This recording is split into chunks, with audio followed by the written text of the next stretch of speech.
BMS academy में आपका स्वागत है। नेक्स्ट चैप्टर जो हमारे पास अवेलेबल है वो है C++ के लैंग्वेज के बेसिक्स के बारे में। इसमें हम C++ लैंग्वेज की बेसिक्स की जानकारी लेंगे। आइए अब हम C++ लैंग्वेज की वीडियो ट्रेनिंग शुरू करते हैं। यहाँ से सबसे पहले व्हाट इज C++ लैंग्वेज। यदि हम C++ लैंग्वेज की बात करें तो सबसे पहले हम एक जानकारी और लेते हैं। यहाँ से हमारे पास पहले C लैंग्वेज अवेलेबल हुई प्रोग्रामिंग लैंग्वेज के रूप में, जिसको 1972 में डेनिस रिची ने बनाया। उसके पश्चात हमारे पास C++ जो बजार्ने स्ट्रोस्ट्रुप के द्वारा बनाई गई और इसको 1980 में C लैंग्वेज से ही प्रेरणा लेकर बनाया गया। अर्थात C++ जो है वो C लैंग्वेज की ही एक एक्सटेंशन लैंग्वेज है जिसमें C के सभी फीचर्स हैं। साथ में C++ ने इसमें ऑब्जेक्ट ओरिएंटेड फीचर्स को भी ऐड कर दिया है, जिसमें इनहेरिटेंस, एनकैप्सुलेशन, पॉलीमॉर्फिज्म और एब्स्ट्रैक्शन जैसे मेन ऑब्जेक्ट ओरिएंटेड फीचर्स को शामिल किया है। और इस करके हमारे पास C++ में ऑब्जेक्ट ओरिएंटेड फीचर्स को भी शामिल किया गया है। C लैंग्वेज में ऑब्जेक्ट ओरिएंटेड फीचर्स अवेलेबल नहीं थे और C++ में ऑब्जेक्ट ओरिएंटेड फीचर्स अवेलेबल हैं। तो इसका अर्थ ये हुआ कि हम C++ लैंग्वेज से अपने कंप्यूटर प्रोग्राम्स बना सकते हैं। अब हम बात करते हैं C++ की बेसिक फीचर्स की। C++ एक सिंपल, पॉपुलर और रियल वर्ल्ड एप्लीकेशंस बनाने के लिए बहुत ही वाइडली अवेलेबल लैंग्वेजेस में से एक लैंग्वेज है, जिसमें हम जब प्रोग्रामिंग करते हैं तो सिंपल इंग्लिश का प्रयोग किया जाता है। और जो सिंपल इंग्लिश का प्रयोग किया जाता है उसमें उन कीवर्ड्स का प्रयोग किया जाता है जो C++ में पहले से डिफाइन है।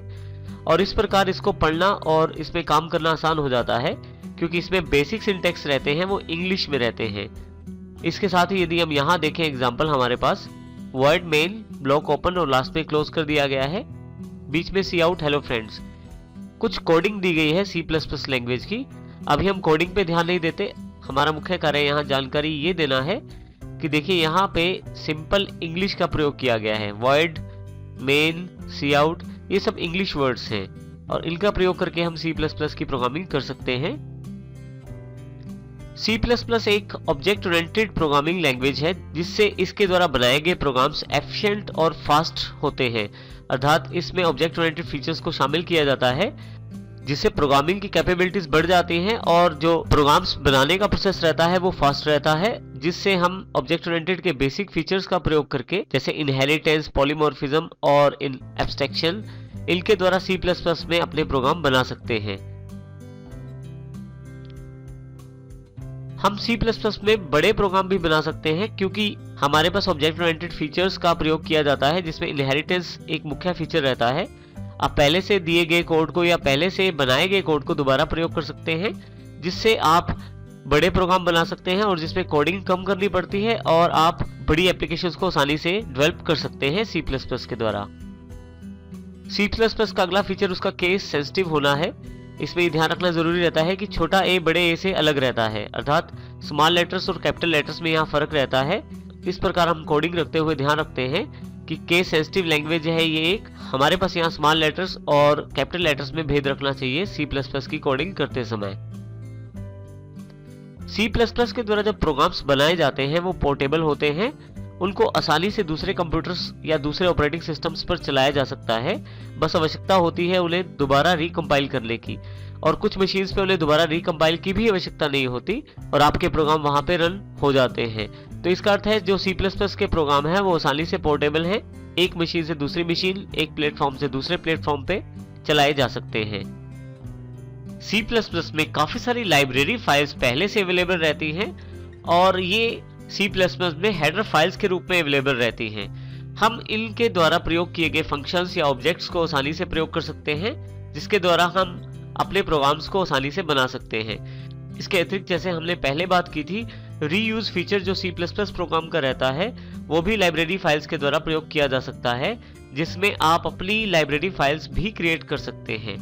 इसके अलावा हमारे पास ऑब्जेक्ट ओरिएंटेड फीचर्स एक मेन फीचर जिसे इनहेरिटेंस कहते हैं वो भी अवेलेबल रहता है, जिसमें हम अपने द्वारा बनाई गई क्लासेस और ऑब्जेक्ट्स को प्रयोग कर सकते हैं और इन्हें दोबारा प्रयोग किया जा सकता है अपनी आवश्यकता के अकॉर्डिंग।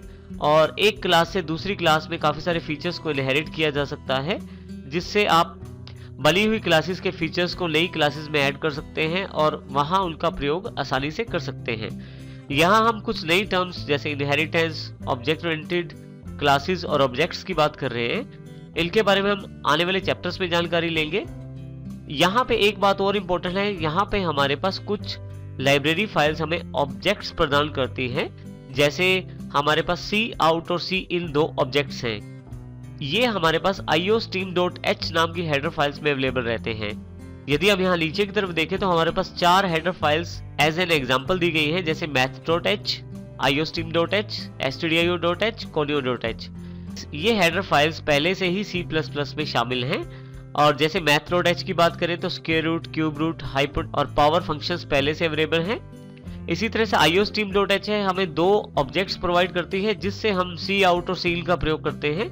सी आउट हमारे आउटपुट को स्क्रीन पे प्रिंट करवाने के लिए प्रयोग किया जाता है। सी इन जो हमारे पास होता है वो यूजर से इनपुट देने के लिए प्रयोग किया जाता है।